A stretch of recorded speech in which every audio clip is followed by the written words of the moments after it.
ही time पे लिए बहन है। तोरा आशिक की आखिरी ख्वाहिश रहे तोरा आंचल के कफन बना के ओढ़े के। देख मत उड़ा दे के अपन ओढ़नी। जीते जीते तोहरा पा न सकल,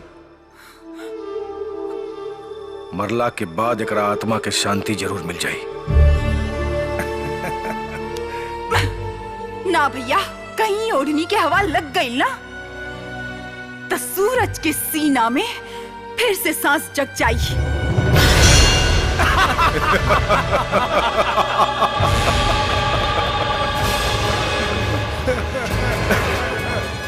लैला के बारे में तो सुन ले रहनी कि पत्थर के फूल बना दे ले रहा। आज अपना बहन के प्यार की ताकत भी देख लेता नहीं। हाँ? अरे दिखाओ तो अपन प्यार की ताकत। तो आज फिर दुआ अर्ज तक असर लाई।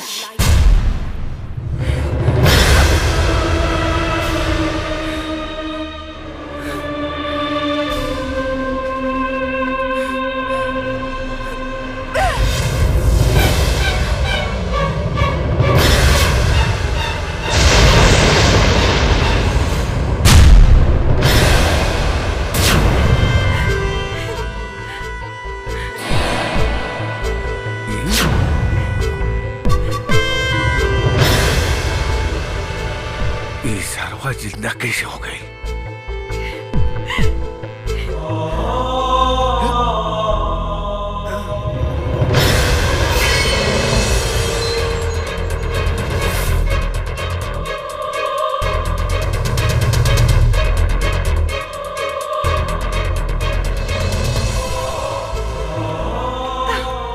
सूरज, सूरज।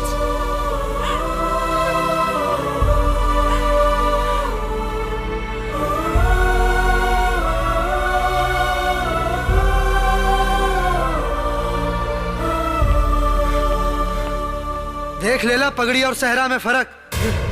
चल। दूध मंगबा खीर दे, बहिन मंगबा तो चीर दे।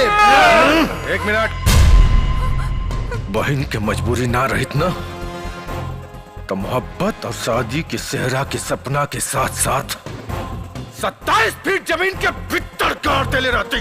गड्ढा की गहराई 2 फीट बढ़ा दी है भैया, काहे से कि बहन और बहन के आशिक के एक साथ दफनावे में आसानी रही। किरण चिल्ला मत। चाहती तो कबले भगा के लेके चल जाती। राजेश्वर सिंह के मान मर्यादा गली के कुत्ता नाप दी। बाकी सार के सम्मान बहनोई के जान से ज्यादा कीमती बा। देह के दर्द और माथा से निकलत खून देख के कीमत के अंदाजा हो गई हुई।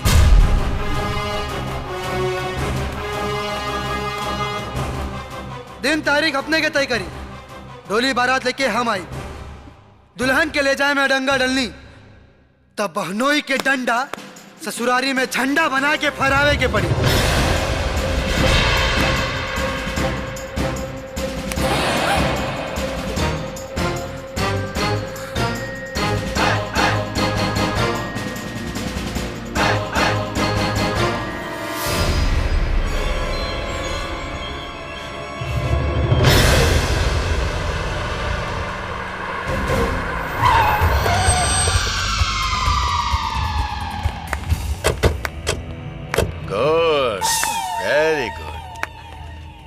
आई ठाकुर साहब, अपना ही घर समझिए। अपना ही घर? राजपूती ठाट के खाट पे सुता दे लसु 4 दिन के लौंडा।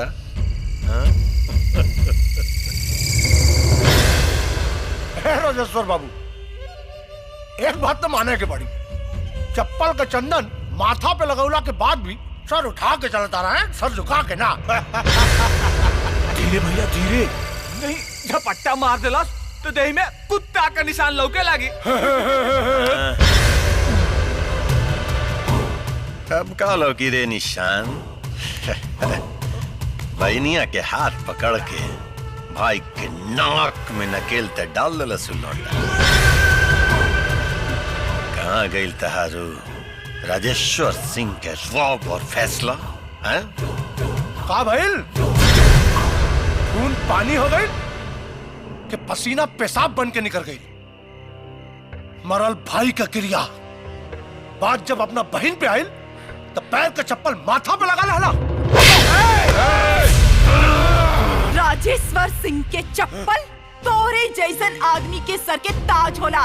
और हाँ, भाई बहन के बीच में पड़बा ना तो हवेली के दरबान ना पालतू कुत्ता बन के जीवन गुजारे के पड़ी। चल निकल निकल निकल, हम कहता नहीं तो होनी के बोले हम सुन लेनी।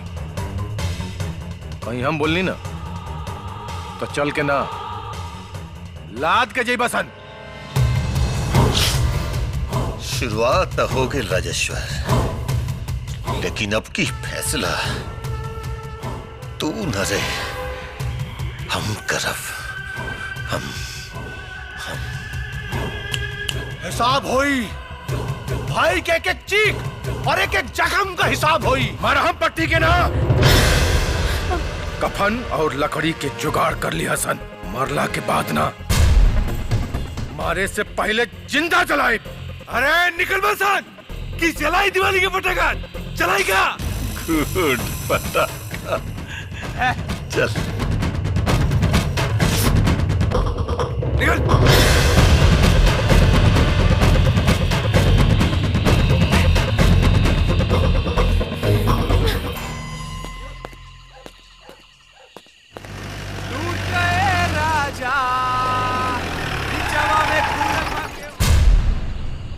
ए मजनू रे। ए भैया मजनू ना, हाँ। राजेश्वर सिंह का बहनोई का बहनोई। चल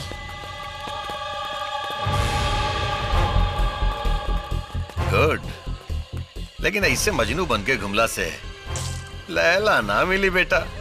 ए भैया बेटा ना हो बबुआ, सही काम कैला से सही सलाह दा। जोना से लड़की भी मिले और मजा भी। देख बाबू, हाथ मिला ले हमरा से। अरे हाथ मिला ले, लौंडिया के उठा के तेरा बिस्तर पे सुता दे। 4-5 दिन मजा लिए, ओकरा बाद खुदे मन भर जाई। ओकरा बाद हमनी के हवाले कर दिए, हमनियो पर साथ चक ले।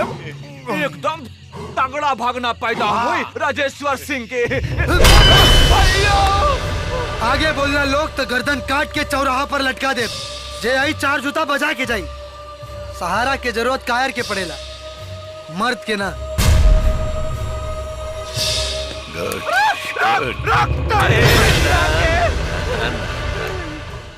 अभी एकदम मारे के नहीं के, बल्कि एक साथ हथियार बना के राजेश्वर सिंह के पिछवाड़े में डाले के बाद ऐसा नसबंदी करब ना कि सार बहनोई के ना मर्द में गिनती होई और ना हिजड़ा में भर्ती।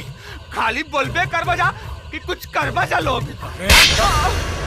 और लोगन के बीच में ना बोले के। हाँ चल किरण, जहर खाता तुम? जहर चल चल।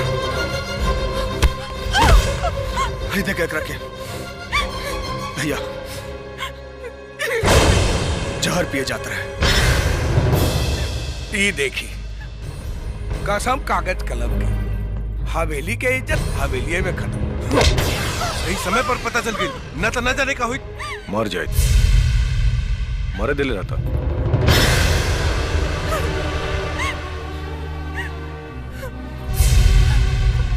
आज पता चलल कि बिना माई बाप के एगो बहन के घर में का औकात होला।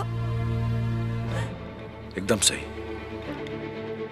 सही कह लिया भाई। एगो गैर आके अगर हमनी के रिश्ता में दरार डाल दी तो हमनी के संस्कार या माई बाप की परवरिश में ही कोनो कमी रह गई हुई। अगर कमी रही तेको बहन अपना भाई की मर्यादा ला वो चीज के त्याग न करती जो न ओकरा अपना जान से भी ज्यादा प्यारा बा। तो हम दुश्मन हैं? दुश्मन है हम। बचपन से लेके आज तक एकरे हर कदम पे फूल न्यौछावर करे का सपना, एकरे हर इच्छा पर फूल न्यौछावर करे का सपना अगर एक भाई ला गलत बा तो आज फैसला राजेश्वर सिंह ना,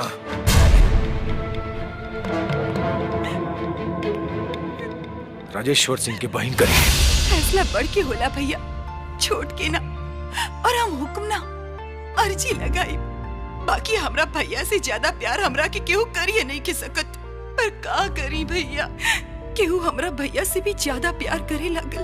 और कब हम होकर हो गई नहीं पता ही नहीं कि चलल। अगर कहीं चौखट से बाहर कदम रखनी तो भाई के मान, सम्मान और जान के सवाल बा। और कहीं चौखट के अंदर रह गई नहीं तो होकर जान के सवाल बा, जेकरा हम अपन जान बना चुकल बानी। इससे मर जाए सही बा, ताकि हमरा भैया के शान भी रह जाए। और वो भी जन हमरा याद के सहारे जिंदगी जी ली। इसे अपना हाथी से गला घोट देना भैया। कैसे कि एक अलावा हमरा लगे और कौन रास्ता नहीं के भैया, कौन रास्ता नहीं के। ए भैया गला घोट देना हमारा भैया। ए भैया तू तो गला घोट दे। ए भैया गला घोट देना भैया। ए भैया भैया तू ही हमरा बचाव लेना भैया। गला घोट देना भैया, तोरा हाथ जोड़ता नहीं भैया। भैया हमरा मार देना। ए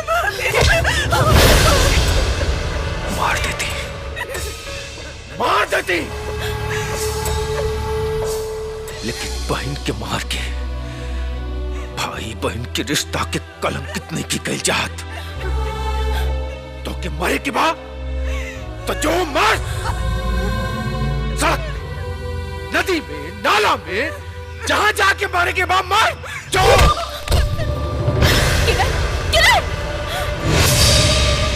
ये आवाज इको भाई के रहे, हमार पति के या ये हवेली के मालिक के। राधिका! हाँ, कहे कि अगर आज हम चुप रह गई नहीं तो अनाथ होके से क्यों ना बचाएंगे, क्यों ना। बस हमारी एक बात याद रखी, हम अपन ननद के ननद ना एको बेटी नियन पाल लिया। और एको मातारी खातिर शान शौकत मान मर्यादा से कहीं ज्यादा बढ़ के ओकर औलाद होला। और सुहाग एकर फैसला हमार ननद के हार या जीत पे टिकल बा।